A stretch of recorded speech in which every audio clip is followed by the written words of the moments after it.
안녕하세요. 오늘 저희가 좀 자세히 들여다볼 내용은요. 한인포스트 기사인데 인도네시아가 암호화폐 쪽에서 조용히 강자로 떠오르고 있다는 아주 흥미로운 이야기입니다. 네, 안녕하세요. 사용자 수가 벌써 1200만 명을 넘었다고 하는데 이게 대체 어떤 의미일까요? 네, 1200만 명. 정말 놀라운 숫자죠. 특히 요즘처럼 전 세계적으로 경제가 좀 불확실하잖아요. 그렇죠. 이런 상황에서 인도네시아의 이런 변화는 상당히 주목해 볼 만한 현상이라고 생각합니다. 그래서 오늘 이 기사를 바탕으로 왜 하필 인도네시아에서 이런 일이 벌어지는지, 또 이게 글로벌 디지털 금융시장에서 어떤 변화를 보여주는 건지 여러분과 함께 좀 깊이 파헤쳐 보려고 합니다. 네, 좋습니다. 자, 그럼 구체적인 데이터를 한번 볼까요? 글로벌 암호화폐 데이터 분석 기업이죠. 트리플A. 트리플A 보고서를 보니까요. 인도네시아 사용자가 약 1220만 명. 네, 1220만. 세계 9위고요. 전체 인구의 한 4.4% 정도 된다고 합니다. 바로 뒤에 있는 이란을 아주 근소한 차이로 앞섰네요. 여기서 이제 중요한 게 왜? 이 질문인 것 같아요. 맞아요. 왜일까요?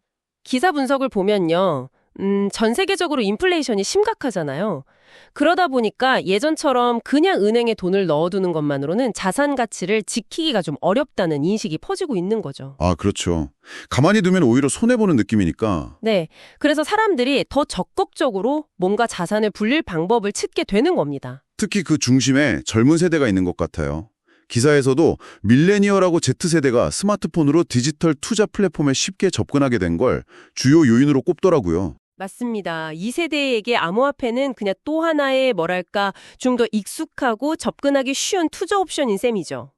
단순히 투자 수단을 넘어서는 의미도 있을까요? 네, 충분히요. 거기에 더해서 블록체인 기술 기반의 탈중앙화라는 특징이 있잖아요. 아, 네.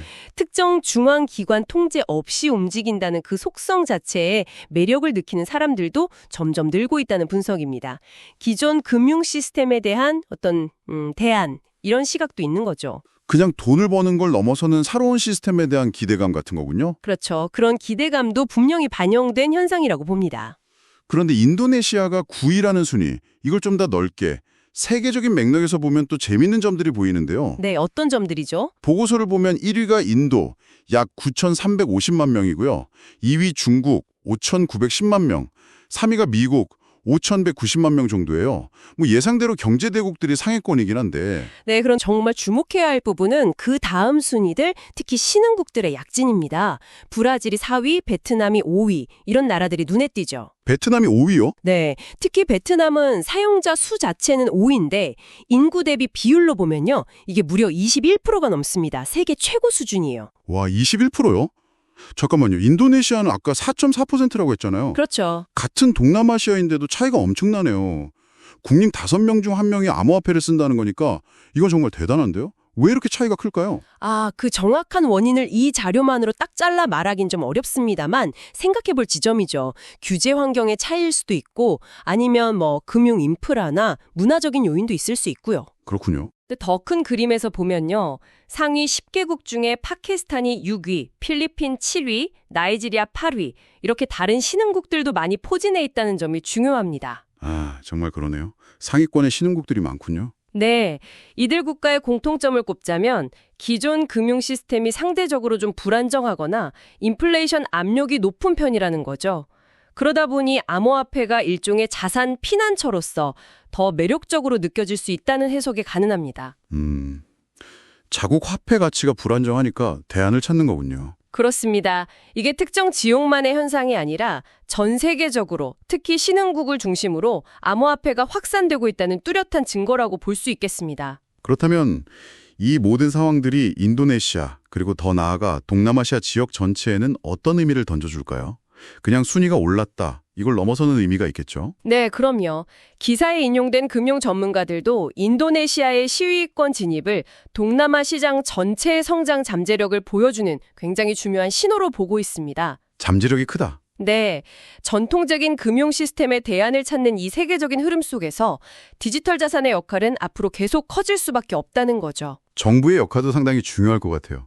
시장이 이렇게 커지면 필연적으로 규제라든지 투자자 보호 같은 문제들이 따라올 텐데요. 바로 그 점입니다. 아주 중요한 지적인데요.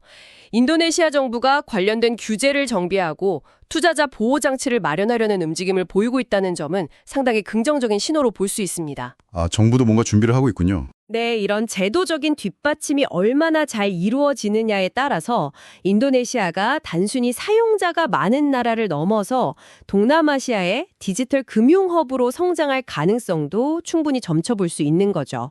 결국 시장의 신뢰를 얻는 게 관건이 될 겁니다. 그렇군요. 자, 오늘 이야기를 좀 정리해보면요. 한인포스트 기사를 통해서 인도네시아가 높은 인플레이션 압력 속에서 또 디지털에 익숙한 젊은 세대의 관심, 그리고 기술 자체의 매력 같은 요인들이 복합적으로 작용하면서 세계 9위의 암호화폐 사용자 보유국으로 떠올랐다는 점을 확인했습니다. 네, 상당히 흥미로운 변화죠. 이게 단순히 인도네시아 한 나라의 이야기가 아니라 신흥국을 중심으로 펼쳐지고 있는 세계 디지털 자산 시장의 어떤 역동적인 변화를 보여주는 중요한 사례였다고 생각합니다. 맞습니다. 특히 전통적인 금융 강국들 외에 새로운 플레이어들이 계속해서 부상하고 있다는 점, 이런 변화의 흐름은 앞으로도 계속 주목해 볼 필요가 있겠습니다. 네. 마지막으로 오늘 이야기를 들으신 여러분께 이런 질문을 한번 던져보고 싶습니다.